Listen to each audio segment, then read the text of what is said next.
కుంటూ మనం ప్రాణాలను నిలుపుకోవడానికి కొన్ని రోజులు తిండి లేకపోయినా బ్రతకగలవేమో కానీ త్రాగడానికి మంచినీళ్ళు లేకపోతే కొన్ని గంటలు కూడా మనం బ్రతకలేనటువంటి పరిస్థితి. అటువంటి అత్యంత అవసరమైనటువంటి త్రాగునీరు సాగునీరుని నిర్లక్ష్యం చేసినటువంటి వ్యక్తి ఎవరైనా ఈ ప్రపంచంలో ఉన్నాడనంటే అది ఒక్క నాటి ముఖ్యమంత్రి జగన్మోహన్ రెడ్డి. ఎందుకు నేను ఈ మాట చెప్తూ ఉన్నానంటే ఈవేళ ఏదైతే ఉన్నటువంటి ఆయకట్టు ఏదైతే ఉందో వాటర్ మేనేజ్మెంట్ పర్ఫెక్ట్గా చేసుకుని ఆ ఉన్నటువంటి ఆయకట్టుకి సక్రమంగా మనం నీరు అందించినట్లయితే అక్కడ ఒక సంపదను సృష్టించగలిగేటువంటి అవకాశం. అదేవిధంగా ఏదైతే కొత్త ఆయకట్టు కూడా మన ఏదైతే ఇరిగేషన్ ప్రాజెక్టులు కానీ రిజర్వాయర్స్ని కానీ డెవలప్ చేసుకుని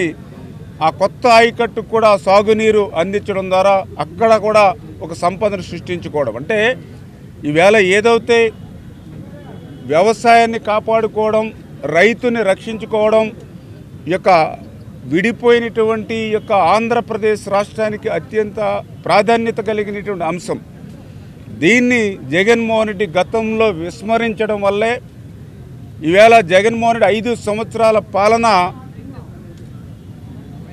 ఈ యొక్క ఇరిగేషన్లో ప్రత్యేకించి 20 సంవత్సరాలు వెనక్కి నెట్టేసినటువంటి పరిస్థితి. రాష్ట్ర విభజన వల్ల వచ్చినటువంటి నష్టం కంటే 5 సంవత్సరాల జగన్ పాలన వల్లే ఇరిగేషన్ శాఖకు ఎక్కువ నష్టం కలిగినటువంటి పరిస్థితి. ఏదైతే ఈవేళ సంపదను ఆదాయాన్ని రైతుకి ఇస్తే అది ఒక్క రైతుకు ఒక్కరికే లాభసాటని ఒక్కొక్కర్లా రైతుకి ఆదాయం వస్తే అది మళ్ళీ అటు వ్యాపారాలకు కానీ విద్యారంగానికి కానీ ఇతర అంటే సొసైటీ సమాజానికి అంతటికి కూడా, ఎందుకంటే 170% మంది వ్యవసాయం మీద ఆధారపడి ఉన్నారు కాబట్టి ఆ 70% మీద ఆధారపడిన వ్యవసాయదారులకి మనం సాగునీరు అందించినట్లయితే ఆ వచ్చినటువంటి సంపద అంతా కూడా మళ్ళీ సమాజంలో అన్ని వర్గాల వారికి చెంది ఆ ప్రాంతం కానీ ఆ రాష్ట్రం కానీ సుభిక్షంగా ఉండేటువంటి పరిస్థితి ఉంటుంది. ఆ కోణంలోనే చంద్రబాబు నాయుడు గారు ఎప్పుడు కూడా ఆలోచన చేసి మరి ఆ రోజు ఎన్టీ రామారావు గారి దగ్గర నుండి చంద్రబాబు నాయుడు గారి వరకు కూడా తెలుగుదేశం ప్రభుత్వం ఎప్పుడు కూడా మరి ఏదైతే సాగునీటి వ్యవస్థకు అత్యంత ప్రాధాన్యత ఇస్తూ ఉంది. అందులో భాగంగానే మరి ఏదైతే మరి పట్టిసీమ మరి ఆ రోజు కూడా జగన్మోహన్ రెడ్డి అసెంబ్లీలో ఇది పట్టిసీమ కాదు ఒట్టిసీమ మరి 1300 కోట్ల రూపాయలు వృధాగా ఖర్చు పెడుతున్నారని ఆ రోజు మా మీద ఒంటి కాలు మీద అసెంబ్లీలో లేచినటువంటి జగన్మోహన్ రెడ్డి ఈరోజు మరి రాష్ట్ర రైతాంగానికి తాను అన్నటువంటి మాటలకు క్షమాపణలు చెప్పవలసిన అవసరం ఉంది. ఆ రోజు కూడా అబద్ధాలు అసత్యాలతో గడిపేటువంటి ఆ వైసీపీ మంత్రులు కూడా ఎద్దేవా చేశారు. మొన్న అసెంబ్లీలో కూడా పట్టిసీమతో నీరు మరి ఏదైతే కృష్ణ సంబంధించినటువంటి ప్రకాశం బ్యారేజ్కి మరి లిఫ్ట్ చేసి ప్రకాశం బ్యారేజ్ దగ్గర 3 టీఎంసీలు మించి కూడా నిలువ చేసుకోవడానికి అవకాశం లేదు. అంటే పట్టిసీమ నుంచి ప్రకాశం బ్యారేజీకి నీళ్లు తోడి ఆ ప్రకాశం బ్యారేజ్ నుంచి కిందకి సముద్రంలోకి పానిస్తున్నారని ఎంత నీచంగా అబద్ధాలు అసత్యాలు చెప్పారో ఆ రోజు. నేను మరి ఈరోజు అడుగుతున్న వాళ్ళందరినీ, ఇప్పుడు ఏదైతే పట్టిసీమతో తోడినటువంటి నీళ్లు మరి ఏదైతే ఇక ప్రకాశం బ్యారేజీకి వచ్చి మరి ఇవి ఎక్కడికి పోతూ ఉన్నాయి? వృధాగా మీరు చెప్పినట్లుగా సముద్రంలోకి పోతూ ఉన్నాయా? లేకపోతే ఏదైతే కృష్ణా డెల్టాకి ఈరోజు అత్యంత అవసరమైనటువంటి దాహార్తిని తీర్చడానికి మరి ఏదైతే కృష్ణ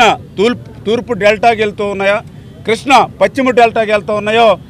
కళ్ళుండి చూడమని చెప్పేసి ఆ యొక్క వైసీపీ పార్టీ నాయకులకి తెలియజేస్తూ ఉన్నా. అంటే వాళ్ళు ఏదైతే వాళ్ళ సమయం అంతా కూడా ఇటువంటి సాగునీరు త్రాగునీరు మీద పెట్టకుండా ఏదైతే ప్రజల ఆదాయాన్ని రైతుల ఆదాయం మీద పెంచేటువంటి దాని మీద దృష్టి పెట్టకుండా వాళ్ళు 24 గంటలు 365 రోజులు కూడా ఏదైతే ఇసుక మీద మరి 40,000 కోట్ల రూపాయలు ఏ రకంగా కొట్టేయచ్చు, లిక్కర్ ద్వారా ఏ రకంగా సంవత్సరానికి 4,000 కోట్ల చొప్పున మరి ఏదైతే 25-30,000 కోట్లు ఎట్లా కొట్టేయచ్చు, విలువైనటువంటి భూముల్ని ఎట్లా అన్యాక్రాంతం చేసుకోవచ్చు, మైండ్స్ని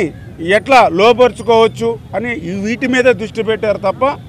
ఈ యొక్క రాష్ట్రం మీద, రాష్ట్ర భవిష్యత్తు మీద, రైతాంగం మీద ఎక్కడ దృష్టి పెట్టినటువంటి పరిస్థితి లేదు. అందుకు భిన్నంగా మరి ఈరోజు చంద్రబాబు నాయుడు గారు వచ్చినటువంటి వెంటనే ఒక్క చుక్క నీరు కూడా వృధా పోకూడదు, ప్రతి చుక్క నీటిని కూడా ఒడిసి పట్టి పంట పొలాల్లోకి వెళ్ళేటువంటి విధంగా, మరి ఏదైతే రైతాంగం చేతిలోకి వెళ్ళేటువంటి విధంగా మరి ఏదైతే ఆయన ఇచ్చిన ఆదేశాల ప్రకారమే గత 15 రోజుల నుంచి కూడా వర్క్ చేసి, ఎందుకు వర్క్ చేసి అంటున్నామనంటే 5 సంవత్సరాల వీళ్ళ విధ్వంస పాలనలో ఏదైతే ఆ యొక్క పట్టిసీమ కానీ, తాడిపూడి కానీ, పురుషోత్తంపట్నం కానీ, పుష్కర కానీ ఏవైతే మేము మొన్న ఒకే రోజు 4 ఎత్తిపోతలు ఏదైతే ప్రారంభించామో, కానీ అవన్నీ కూడా గత 5 సంవత్సరాల్లో మెయింటెనెన్స్ లేక, మరి ఏ మోటార్స్ను ఆన్ చేయాలన్నా కూడా రిపేర్స్తో ఉన్నటువంటి పరిస్థితి, మరి మళ్ళీ ఎలక్ట్రికల్ కూడా అనేకమైన సమస్యలు అక్కడ, మరి మెయింటెనెన్స్ వాళ్ళకు కూడా 5 సంవత్సరాలు ఒక నయా పైసా ఇచ్చినటువంటి పరిస్థితి లేకపోవడంతో ఎన్నో ఇబ్బందులు ఎదుర్కొని కేవలం చంద్రబాబు నాయుడు గారు ఇచ్చే డైరెక్షన్స్తో వర్క్ చేసి ఈరోజు మన పట్టిసీమ నుంచి ఈవేళ దగ్గర అక్కడ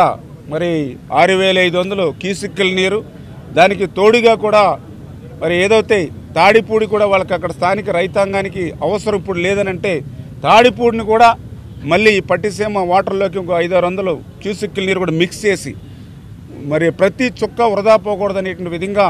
ప్రకాశం బ్యారేజ్ దగ్గర తీసుకొస్తూ ఉన్నాం. మరి ఈరోజు ఏదైతే ఇక్కడికి వచ్చినటువంటి నీరు ఏదైతే ఉందో దీన్ని ఇప్పుడు గౌరవ మరి ఏదైతే మంత్రివర్యులు, అదేవిధంగా గౌరవ శాసనసభ్యులు, అధికారుల సమక్షంలో ఇప్పుడే ఏదైతే ఇక కృష్ణ తూర్పు డెల్టాకు సంబంధించినటువంటి కాలువకు నీరు విడుదల చేయడం జరిగింది.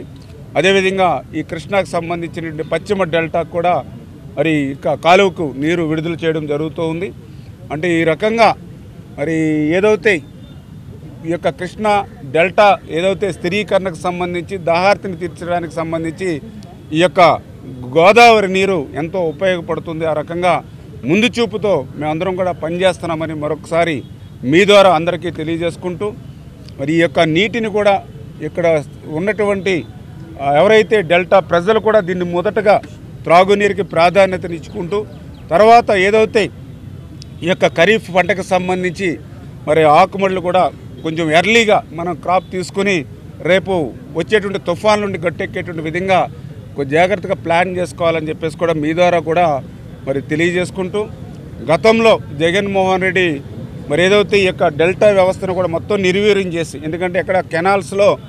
కానీ డ్రైన్స్లో కానీ 5 సంవత్సరాల్లో ఒక్క తట్ట మట్టి కూడా ఎక్కడ తీసినటువంటి పాపాన పోల. దాంతో ఈవేళ ఉన్న కొద్దిపాటి నీటిని సద్వినియోగం చేయాలని మేము ఇస్తున్నా కూడా అది ఆ పూడికతోటి కిందకి వెళ్ళలేనటువంటి పరిస్థితి ఉంది.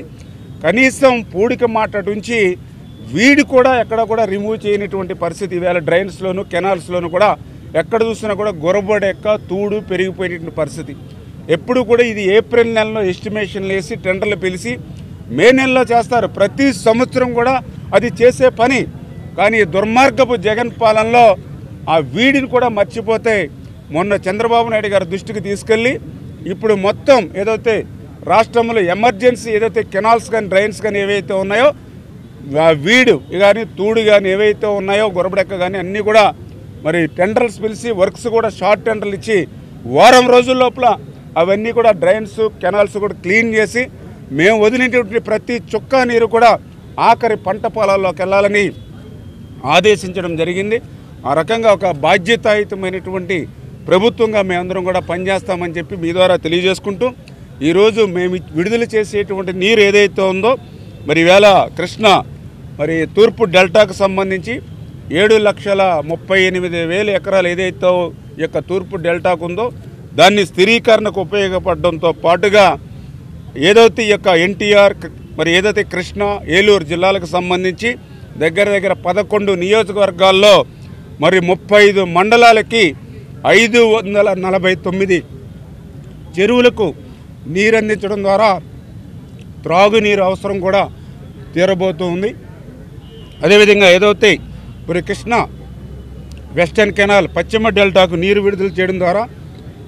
గుంటూరు, ప్రకాశం, బాపట్ల 3 జిల్లాలకు సంబంధించి 8 నియోజకవర్గాల్లో మరి దగ్గర 21 మండలాలు మరి 144 చెరువులకి సంబంధించినటువంటి నీటిని నింపడం ద్వారా అత్యంత అవసరమైనటువంటి త్రాగునీరు అందించడంతో పాటుగా 5.98 lakhs ఎకరాలకు కూడా స్థిరీకరణ ఇవ్వడానికి కూడా అవకాశం కలుగుతుంది. అంటే ఈ రకంగా చంద్రబాబు నాయుడు గారు ఒక దూరదృష్టితో మరి ఆ రోజు పట్టిసీమను అందించారు కాబట్టే ఈరోజు ఆ పట్టిసీమ ద్వారా దగ్గర కృష్ణా డెల్టాకు సంబంధించి 13 లక్షల ఎకరాలకు స్థిరీకరణ చేయడంతో పాటుగా మరి ఇంత పెద్ద ఎత్తున దగ్గర 20 నియోజకవర్గాలకు సంబంధించినటువంటి ప్రజలకు దగ్గర 30-40 లక్షల మంది ప్రజలకు త్రాగునీరు అందించేటువంటి అవకాశం కూడా దొరుకుతుందనే విషయాన్ని కూడా ఈ సందర్భంగా తెలియజేసుకుంటూ మరి ఇంకొక విషయం ఏదైతే మొన్న జగన్మోహన్ రెడ్డి గారిని ఈ యొక్క రాజకీయాల్లో కానీ ప్రజాస్వామ్యంలో కానీ ఉండేటువంటి అర్హత లేదు అని ఏదైతే చంద్రబాబు నాయుడు గారికి మేము కానీ ఎందుకు చెప్తున్నామనంటే ఇక్కడే దీనిపైన మీ అందరికీ తెలుసు పులిచింతల అది బ్యాలెన్సింగ్ రిజర్వాయర్ అంటే ఏదైతే కృష్ణాకు సంబంధించినటువంటి నీరు అటు ఆల్మెట్టి మరి ఏదైతే జోరాల మరి శ్రీశైలం నాగార్జున సాగర్ ఇవన్నీ కూడా ఫిల్ అవుతూ మన కృష్ణా డెల్టాకు రావాలని అంటే ఆగస్టు 2వ వారం అవుతుంది కాబట్టి జూలై నెలలోనే కొంత త్రాగునీరు ఇవ్వడానికి అదేవిధంగా ఎర్లీ క్రాప్ తీసుకోవడానికి అని చెప్పి పులిచింతల్లో బ్యాలెన్సింగ్ రిజర్వాయర్ కింద 30-40 టీఎంసీ నీరు ప్రతి సంవత్సరం కూడా రిజర్వ్ చేస్తారు. ఈరోజు మీరు ఆ యొక్క ఏదైతే ఆ పులిచింతల రిజర్వాయర్ దగ్గరికి వెళ్తే 6 టీఎంసీ కూడా నీరు లేదు అక్కడ. అంటే జగన్మోహన్ రెడ్డి విధ్వంసం సాగునీటి రంగంలో కూడా ఏ రకంగా జరిగిందో ఎక్కడో చూడనవసరంలా మీకు పైన ఉన్నటువంటి పులిచింతలే దానికి ఉదాహరణ. నిజంగా ఆ పులిచింతల్లో ఆ 30-35 టీఎంసీల నీరు కనుక ఎప్పటి మాదిరిగా రిజర్వ్ చేసి ఉండుంటే ఇవాళ ఈ పట్టిసీమ నుంచి వచ్చేటువంటి 5-6 వేల క్యూసిక్కుల నీరుకి అది కూడా 5-6 వేల క్యూసిక్కుల నీరు అది కూడా తోడై ఉంటే ఈవేళ కృష్ణా డెల్టా 100% మరి సుభిక్షంగా ఉండేది. అంటే ఈ రకంగా ప్రతి విషయంలోనూ కూడా జగన్మోహన్ రెడ్డి విధ్వంసం ఎట్లా సాగిందో అటువంటి వ్యక్తి రాజకీయాల్లోనూ ప్రజాస్వామ్యంలోని ఉండడానికి అర్హత లేదనే విషయాన్ని అది కూడా ఒక ఉదాహరణగా మీ ద్వారా కూడా చెప్పదలుచుకున్నాం. Thank you. మాట్లాడండి సార్.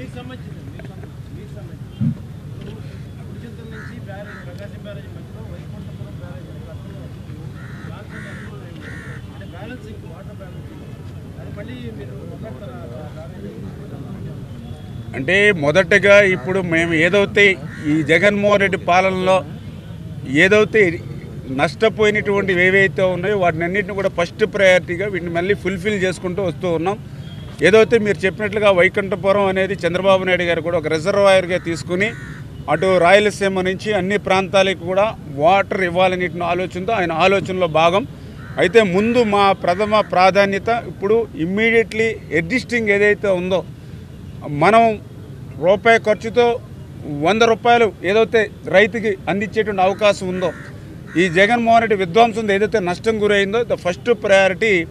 ఇప్పుడు ఆ నష్టాన్ని పూరించడంలోనూ ఆ విధ్వంసాన్ని పూరించట్లు చేస్తాను. మీరు చెప్పినట్లుగా అవన్నీ కూడా మళ్ళీ డిజైన్స్ చేసుకుని మళ్ళీ వాటన్నిటిని కూడా ఫైనాన్స్ కూడా మళ్ళీ సమకూర్చుకుని ఎందుకంటే ఈ రాష్ట్రాన్ని మళ్ళీ అప్పుల్లో నెట్టేసినటువంటి పరిస్థితి ఖజానా ఖాళీగా ఉన్నటువంటి పరిస్థితుల్లో మళ్ళీ వాటిని కూడా ఎట్లా సమకూర్చుకోవాలి ఎట్లా ఆంధ్రప్రదేశ్ రాష్ట్రాన్ని సుభిక్షంగా చేయాలి గోదావరి జలాలు ఆంధ్రప్రదేశ్ రాష్ట్రం అంతా కూడా తరలించడానికి మళ్ళీ మీరు చెప్పినట్లుగా అది సెకండ్ ఫేజ్లో మేము కూడా ఆర్డర్లో తీసుకుంటాం.